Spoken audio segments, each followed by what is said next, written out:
Okay, let's make it earlier. Uh, we try to we try to overcome the problems or the limitations that we have last time with the old memory scheme. Okay, the old memory scheme required us to have this. There are three limitations that we have mentioned last time. Number one is the storage space used for the process, the program must be continuous, okay, contiguous, meaning it must occupy a consecutive address in the memory. Any space must be consecutive in address. That's the first limitations, and then also the entire program, which needs to be executed, must exist in the memory during the whole execution time. Okay, until the process finish. Okay, so that's also another limitations that we want to overcome. And then we also are faced with fragmentations, especially internal fragmentations in the situations that we have last time. Okay, uh, and then we have also overhead due to relocations issues. Okay, but these three limitations is what we try to overcome with these introductions of new schemes that we're going to be looking into with virtual memories. Okay. Um, so we try to achieve this program not constrained to physical memory size, and more program can run at the same time. Higher degree of multi-programming, what it means. Okay. Higher CPU utilizations and throughputs. Okay. And then less I/O load or swap user programs into memory, which is faster. This is what we are discussing. Okay. Um, so the basis of virtual memory is actually the separations of logical address to the physical address. Okay. So we have physical address space here. The idea of physical address space is this is the physical space which exists in the memory. Okay. What can be used by user in the memory? This is the physical address space. Okay, it starts from certain address number. Okay, remember this X is it refers to the hexadecimal. Okay, whenever hexadecimal representation is used, we use X here. Okay, so that's address 0000000 up to 00F FFFFF. This is the maximum of the size used for the memory physical space. Okay, and then we have the virtual address space of each of the programs. Okay, whereby the situations is there's a text, data, and stack area. I think we have talked about this last time. Okay. Okay, so the virtual memory idea is okay. What we mean by virtual is virtual means something that exists but cannot be physically observed or touched or okay existed as does not exist as a physical being. Okay, something like that. Okay, so we can virtually see something, not see something, but it exists. Okay, so this is virtual memory means something logically there, but it's not physically existed. Okay, that's the other way around. Okay, we'll see what we mean by that. Good. So we'll be looking into four. We said I think we have started with the page idea. Okay, page, demand paging, segmentations, and then segmentations with also along with demand paging built into it. Okay. Okay, the idea of paging, so last time I mentioned about this, is to create, okay, so this is the logical memory, okay, and this is the physical memory, okay. So the logical memory is the program itself, okay. So we can imagine this job number 1. Okay, this is job 1, job 2, job 3. Job is the process, the program which needs to run in the memory. So we call it job, right? Now, what we do is we divide the job, okay, into different pages. So we have, for example, job 1 have page number 0, the first 100 lines. Second 100 lines is page number 1. Third 100 lines is page number 2. And then the remaining 50 lines, so there are 350 lines for this job of codes, of instructions. Okay, 350 lines. And the last one occupy page number 3 with some wasted space. Another 50 lines can fit in here, but there's no more lines. So we are left with a wasted space here. Okay. So with these pages, okay, you see, notice that the page are of the same size. All of them are 100 lines, 100 lines, 100 lines. So this is also the same size, but because since the program have only remaining 50 lines, this is not used. Okay. So fixed size of pages, and then we have fixed size of frame as well. Okay, this is the frame. This is how the main memory, the physical memory, is divided into what we call the same size of frame. Okay, with the first 2 frames occupied by the operating system itself. Okay, this is separated from user. User cannot access this area. Okay, the memory. Usually it's the bottom of the memory, right? Which one is bottom actually? The top or the bottom? The down, the end. Okay, for this we say the bottom is the top. Okay, among the first address. So this is the first address, the memory, two frames, the first 2 frames. And then we can see that now with the pages separated like this, we can jumble up the pages of the job. Not necessarily now required to be number 1. It's not no more contiguous, all the complete programs. Number 2 is that we can put the pages everywhere, okay, according to the space available in the memory. Okay, page 0 can come after page number 2 in this example. Page number 1 comes here, and then page number 3, whereas page number 2 is up here, not here, right? Because maybe here this place is used by some other job. Then job 1, page 2 can be sent to other non-contiguous space like this. Okay, so that's one good things about this. And then we talk also about the need to have several different tables in order to keep the informations which is distributed like this. It's no more contiguous, right? So we need, for example, number 1, we need page table. Okay, these are the things that okay, these are the pages that we have. Okay, probably in the paging. This is called paging scheme. Okay, we have job table, we have page map table, and we have memory map table. I've gone through this last time. Okay, the job table lists all the jobs. Okay, job number 1, job number 2, job number 3, whatever.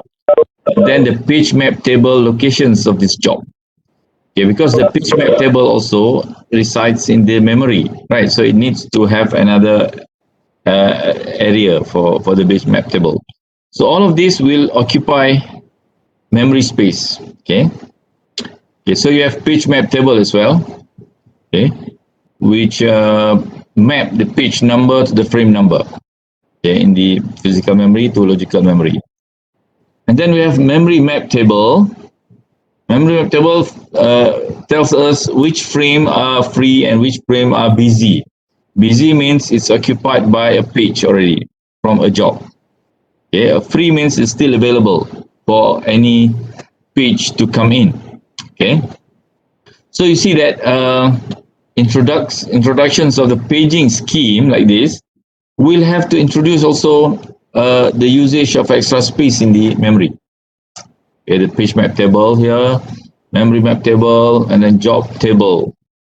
Okay, all of these needs specific space in the main memory, the physical memory, right?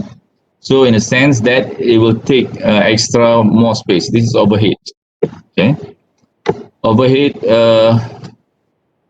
from the usage of the new scheme, paging scheme. Okay.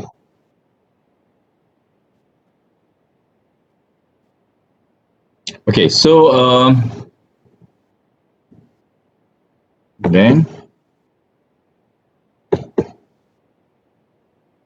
okay, I have also mentioned about the address translation scheme last time.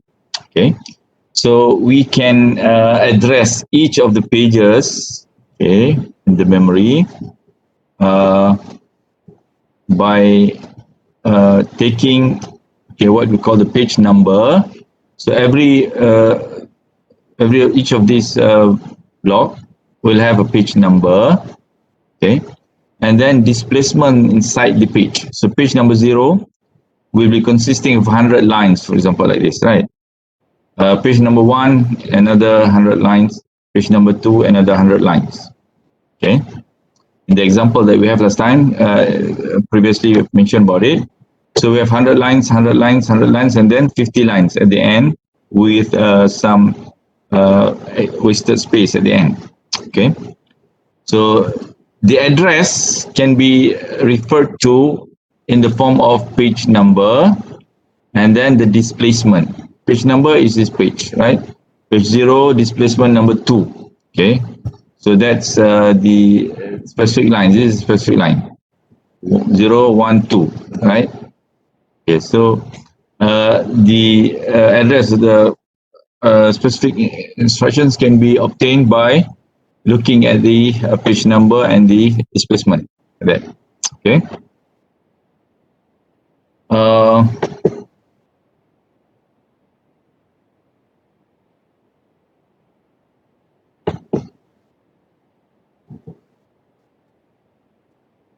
Okay, we have gone through this last time. You can have a look again at the how to determine exact locations of a line in memory.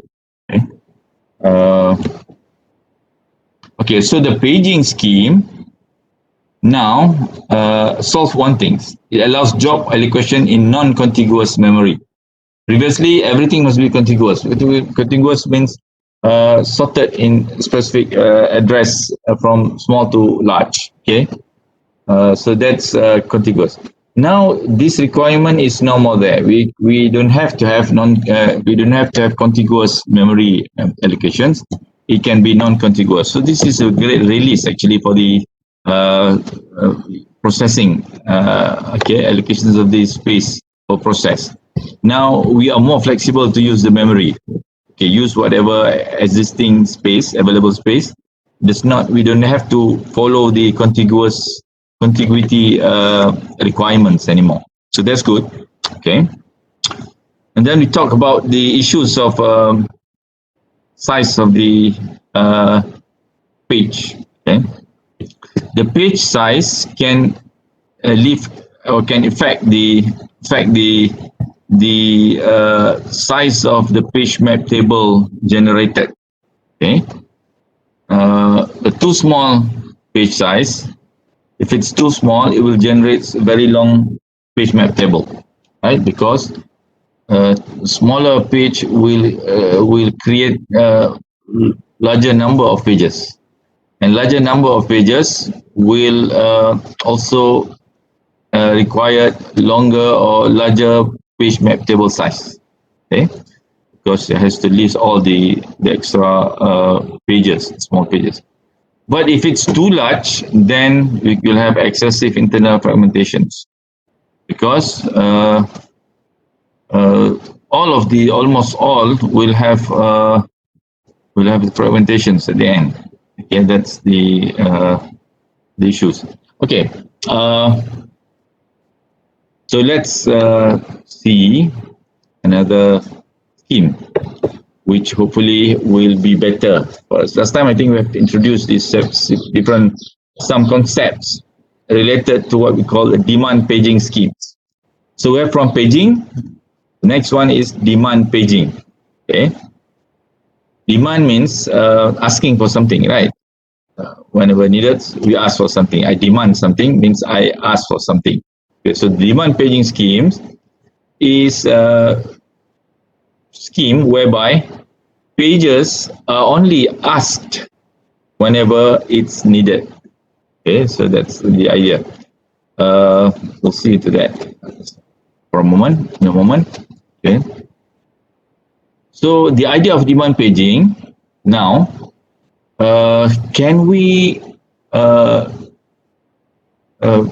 okay, in the paging schemes that we have just discussed, we see that whenever a job is being executed, okay, the whole pages that belongs to the job needs to be in the memory.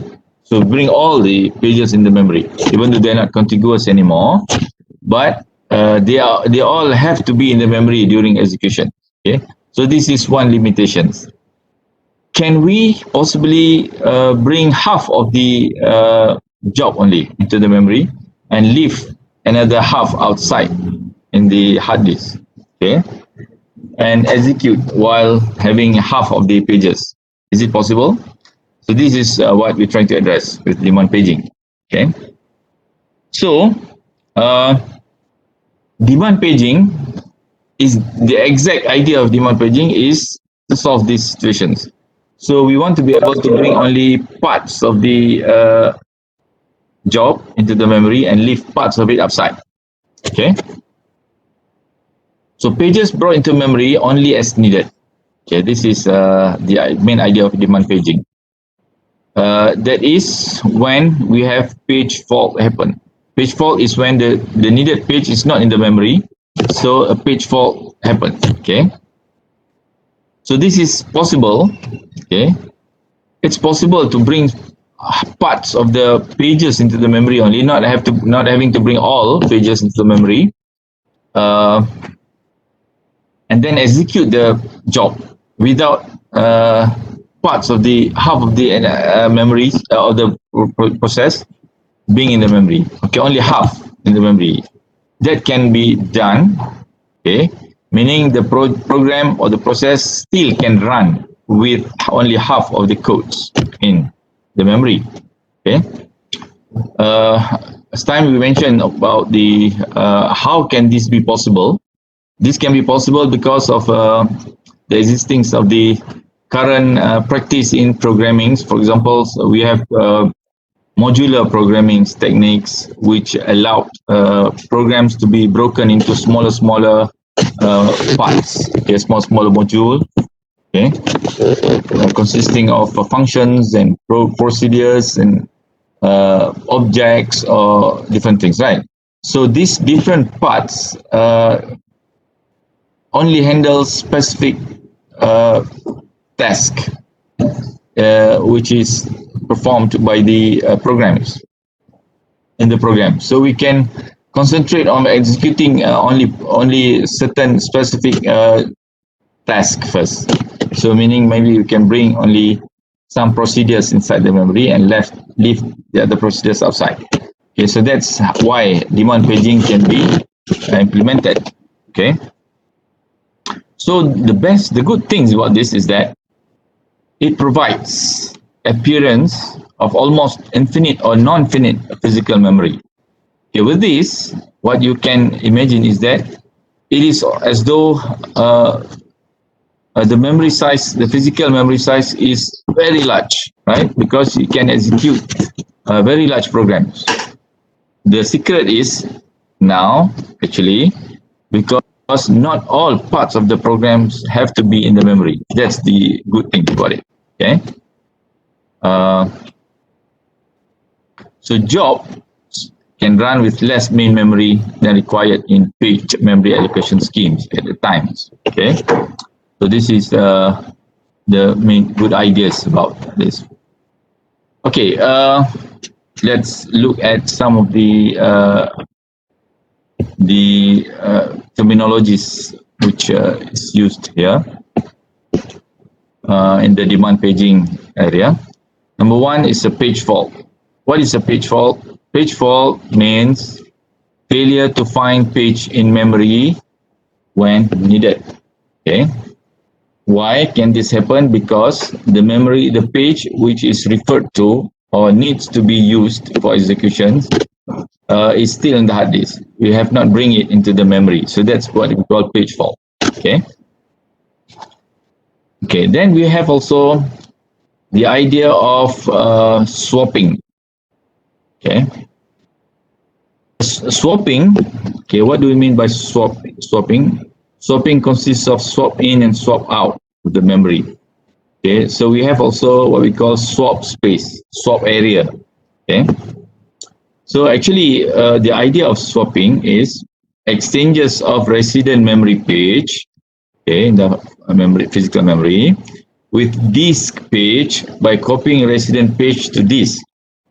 So bring from the hard disk into the bring from the memory into the hard disk and writing new page into the empty page page frame. Sorry. So actually, swapping means to exchange. Okay. Now, when you have a page fault, for example, a page fault is asked, please bring page number 2, for example, from this hard disk area, and then what will happen? What happen if there is no more space? All the space is used, so we cannot bring the new page in. Okay. The way to handle this is to kick out the page which is not used at the time. Okay, it's already used or not used, and we send it to the delete it. Okay, and then bring in the news page to the memory. Okay, so swapping out the page, the existing page in the memory, and then bringing in from the disk here, bringing in a page which is needed into the main memory here. Okay, so that's the idea of swapping. Okay, we'll see what is the significance of this and how this can be happens and how it can affect the performance of the systems at the time. Okay, I'll stop for 3 minutes or so. If you have any questions to discuss, please throw it now. Okay, you can throw it to the chats or you can just talk. Okay, I'm opening for 3-minute breaks for discussions. If you have anything that is not clear.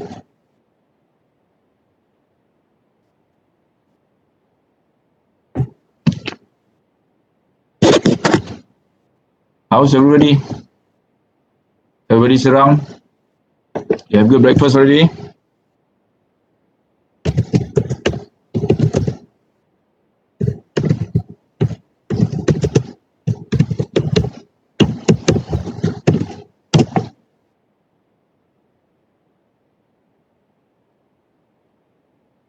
Not that well. What happened to Pisanok?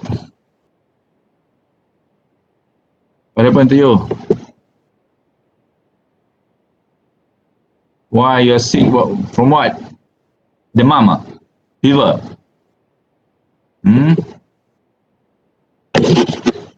Pisanok, what happened to you?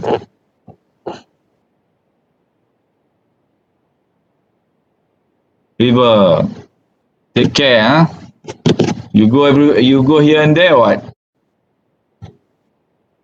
Or you are staying in the house. Now it's also a raining season, raining intermittently with hot. So be careful, huh? Okay, good. Okay, any questions, by the way? Norwadi, not yet, breakfast. Zafran, already breakfast, good. Shin Han Chong, no breakfast also, wow. Titi Nuraqibah, oh, Nuraqibah, Nur Aqiba or Nur Akiba? How do you pronounce your name? Titi should be Nur Aqiba, right? You know what does it mean? PM me. I will tell you. Okay, no questions? I have fried rice this morning for my breakfast. And some bread. Thank God. Alhamdulillah. Okay. Any questions? What does baking store just now refer to? Okay. Baking store. Nur Amira. Okay. See. Why do we need this baking store? Is actually it's one, right? Baking store. This is the hard disk actually. Okay. Baking store means hard disk. Just basically hard disk. But actually, we will come to discuss. There is a special space area in the hard disk is kept for swap area, we call it. I'll explain the swap area when we come to that. For now, okay, the baking store is the hard disk itself. Okay. Noraqiba. Noraqiba. Not Noraqiba. Huh? Because Nora is okay. What is the meaning of qiba? Is this Arabic word? Yes. If it's Arabic, it should be Nur Aqiba, I think. Okay, just PM me for that. Okay, so it's okay, huh? Baking store. Okay, come back to this. One more thing that is related to the demand paging is thrashing. Okay. What is thrashing? Thrashing happens when there's too many swapping takes place. Okay. If swapping happen too often, okay, the frequency increase, meaning there's a lot of swap in and swap out happenings. What can be the reason for that? One thing that can create this situation is when there's too many jobs competing for space which is not available. Okay, space is quickly filled in. Okay, not enough space. Okay, so this can happen because of memory is full, for example. Okay. Why is memory full? If it's too often, okay, happening too often, memory fulls all the time, then okay, it's not full, it's full. Okay, there's two words, different words, right? Full and fool. Okay, so that's not full, it's full. Okay, memory is full all the time. Full mean penuh kan, fill in. Okay, so that can happen if the main memory is too small. Okay, so that can signal you that you need to increase more main memory. Okay, or it can also happen if the main memory is occupied by unwanted programs or illegal programs like virus, for example. Okay, if virus occupy the memory, so the memory will be full, there's no more space, then you will see a lot of swapping also might possibly happen. Okay.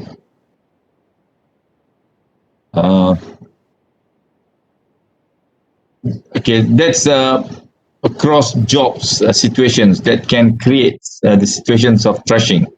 Okay, because what is the bad things about thrashing is when there's too many activities of swap in and swap out of pages happen in the memory, then it's not good because the CPU will be forced to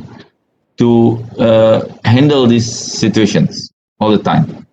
Okay, and less time is spent by CPU to execute the job or execute instructions. Okay, so more times of CPU needs to be taken out to handle the swap in and swap out. That's not very good. So we don't like this thrashing to happen. Okay. Okay. If you can see, this is the pictures of the performance of the computer systems. The normal one, generic pictures of it. Okay.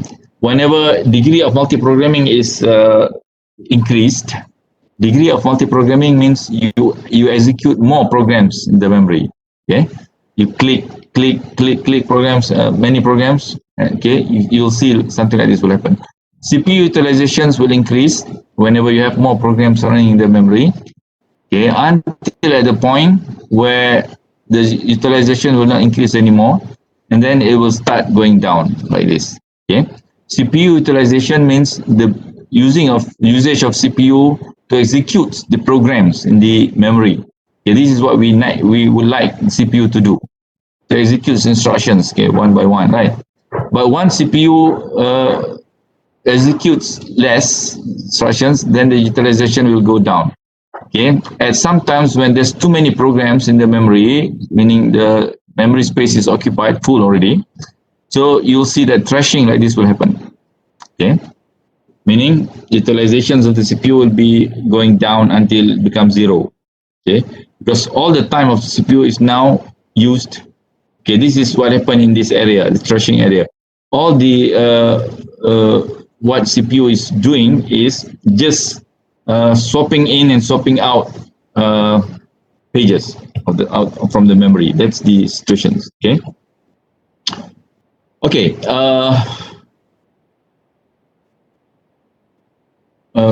Okay. What is required to perform demand paging? Even though demand paging sounds to be very okay, now better or more convincing than paging itself, but it doesn't come free of charge. It comes with some overhead that needs to be done. Okay. What is required for demand paging to be used or performed, implemented in computer systems? Number one, it requires high-speed direct access storage device to handle needs of working directly with the CPU. Okay. High-speed direct access storage device means not the memory itself, but the hard disk. Okay. So now we need a very fast hard disk. If the hard disk is very slow, then we'll have problems because of the swap in and swap out requirements and page faults. To fulfill page faults will takes more time, right? If the hard disk is slow, then moving things very fast, very quickly, and more frequently from the hard disk to the main memory will be very slow, right? So that's one thing. I think now the technology of the hard disk is getting faster, so that's okay.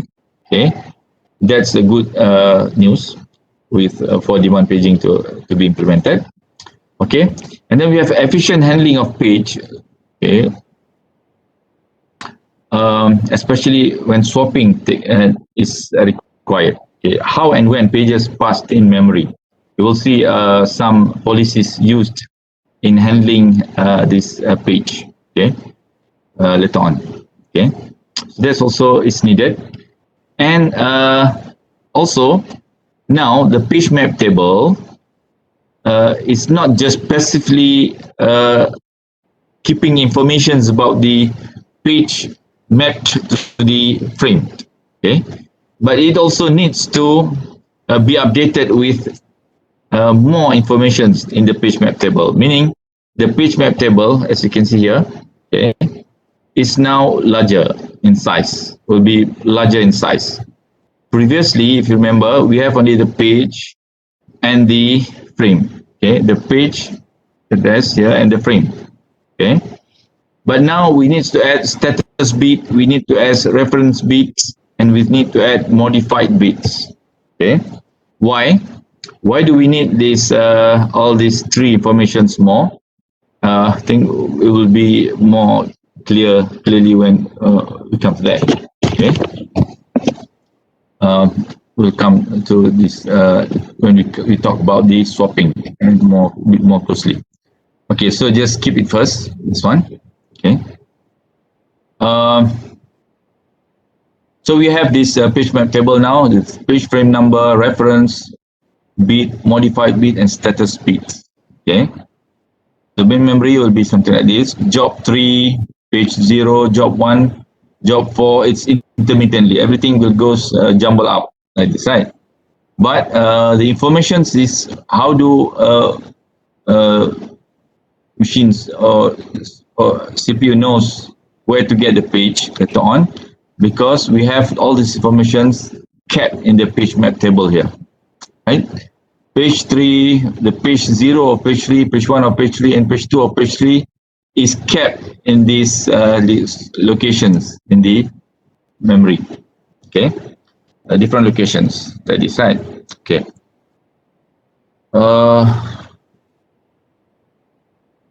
Yes, some of them is in memory and some of them is not in the memory. There's the status bits. Okay. If it's in the memory, probably you'll have a status bits to be 1. If it's not in the memory, then status bits will be 0. Is that right? That's the needs of status bits because now not all the page will be in memory. Half of the page will be in memory. That's why we need this column. Okay, we need this column of the status bit to tell us whether the page is in memory or not currently. Okay. Okay. What else? The reference bit and the modified bit, we'll look at it a bit. Okay, after this. Okay. So this is the situations when you have the page table. Whenever some pages are not in the main memory, like this, right? So some of them will be valid, invalid, valid, invalid, right? Okay, so this is situations of the layout of the map, whereby actually you have 8 pages: A, B, C, D, E, F, G, H. Okay, at one times maybe only A, C, and F is brought in. The rest is still in the hard disk. Okay, it's not brought in yet. So that can happen in demand paging, right? Okay, this is how we can measure the performance of demand paging. And just have a look at it. I think you can do it yourself. Okay. Okay, let's talk about the one that I've promised to discuss with you, the page replacement issues.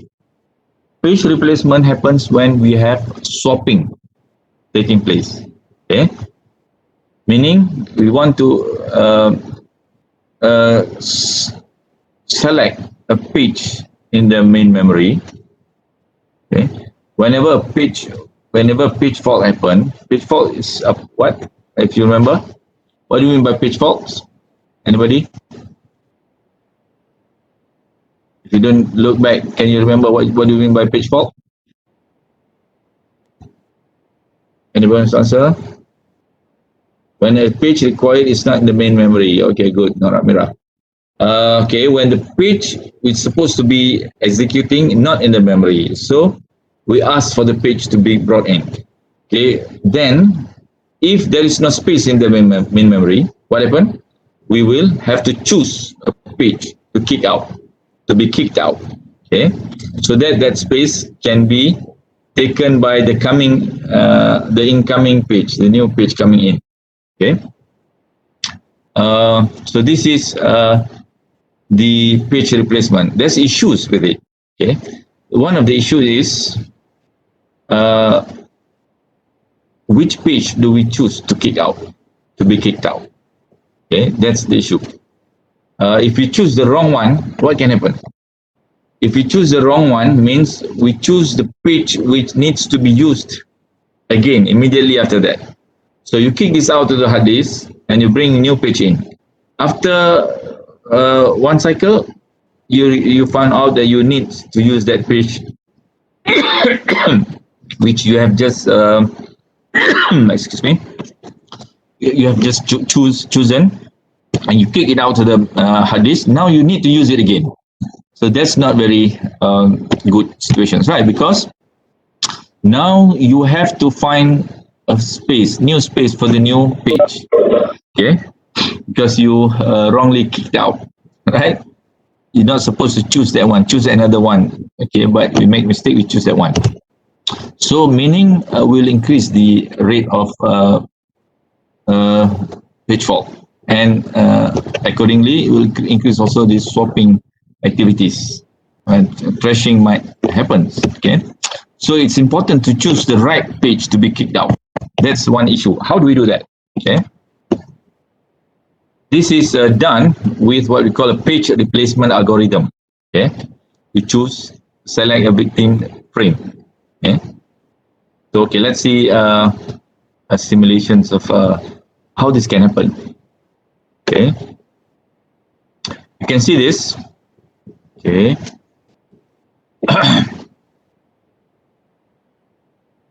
page replacement policies. There are different page replacement policies or strategies that we might use to select the victim page.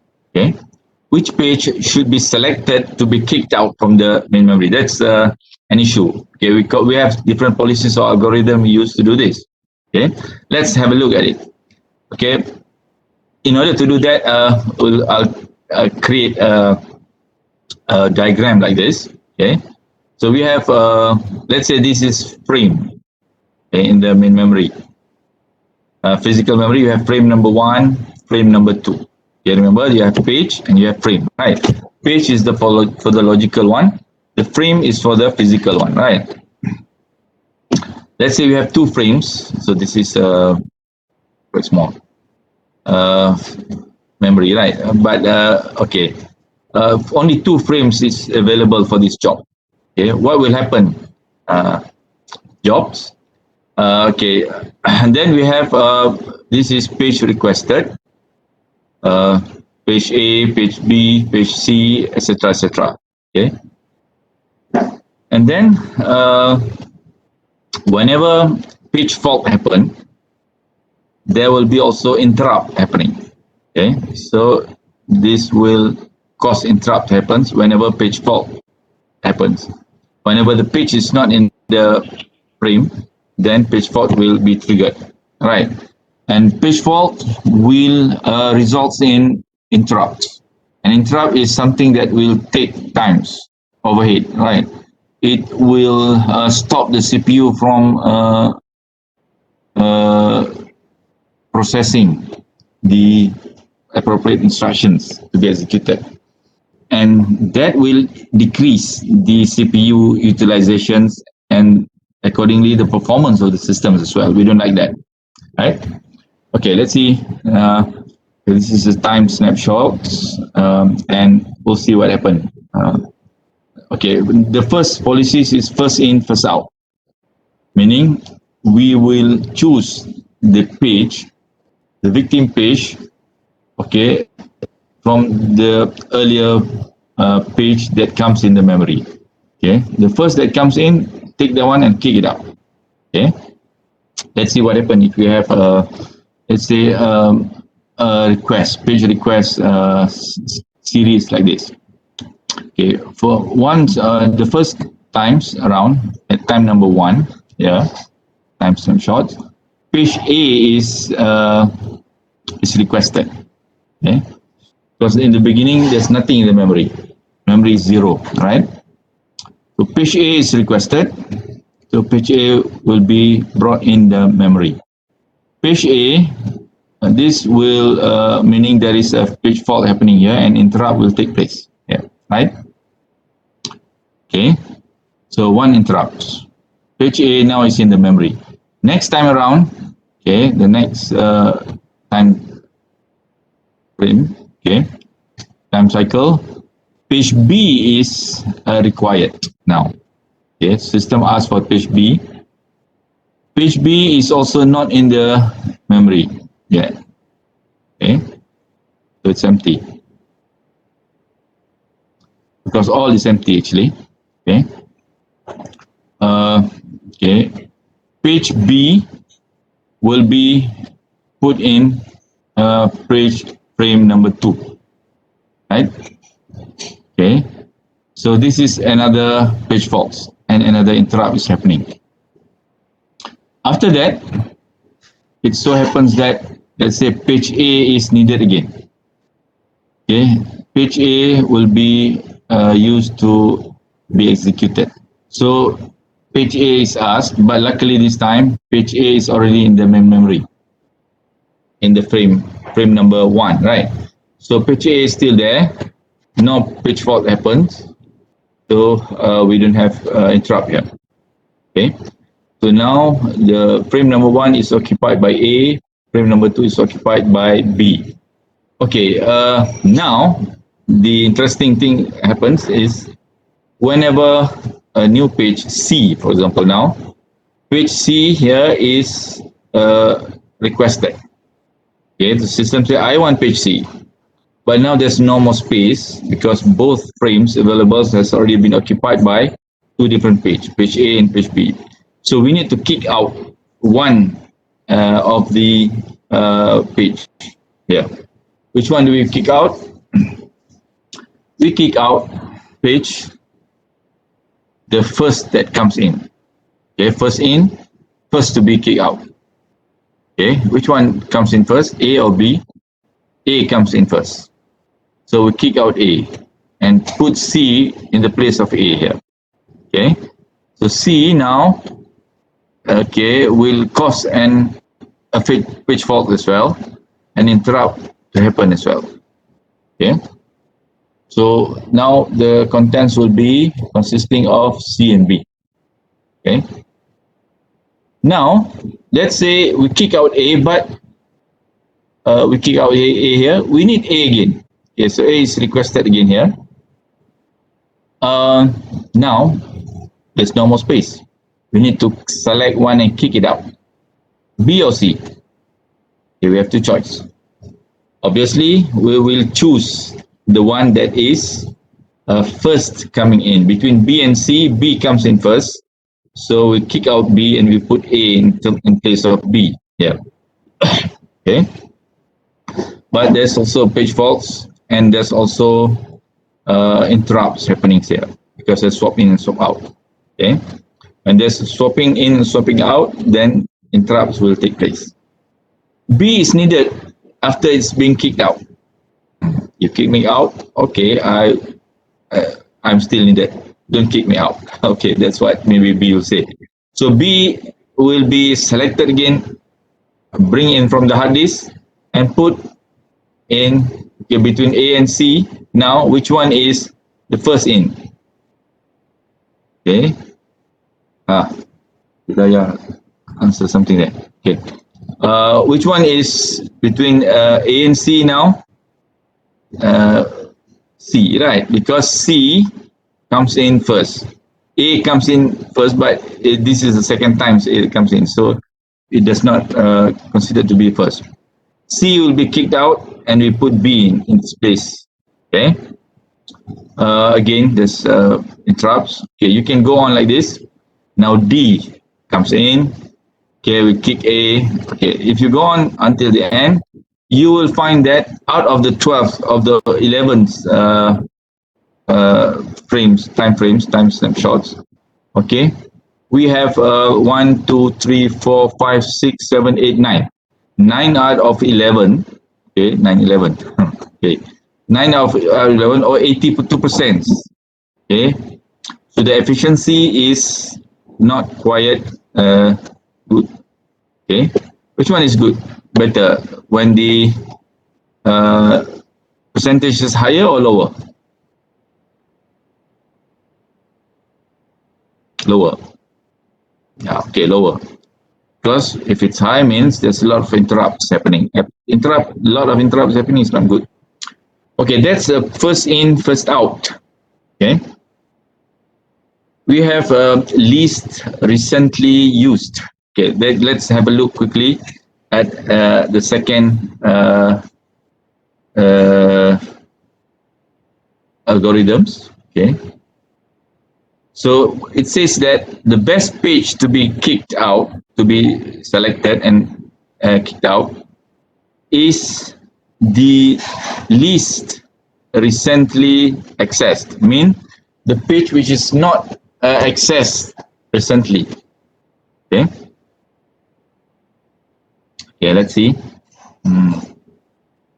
the same situations, applying the same situations. Okay, normally A and then B, same thing. The first two time snapshots. We will, okay, generate interrupts here. Okay, then A is needed again, so no problem. There's no interrupts. A is already in the memory. Okay, no page faults happened. Okay, C, when C is needed. Okay, now which one is the least recently accessed? Okay, the least recently accessed is, okay, A or B? It's B. Why? Why B means B is accessed. Where's the mouse? Okay. B is accessed here, but after B, A is accessed again here. Okay, so A is not least recently accessed. Least recently means that is being accessed, not the closest one. Okay, the old one. Okay, so B was accessed. Okay, here, and B is not accessed recently, so we call it least recently. Least recently.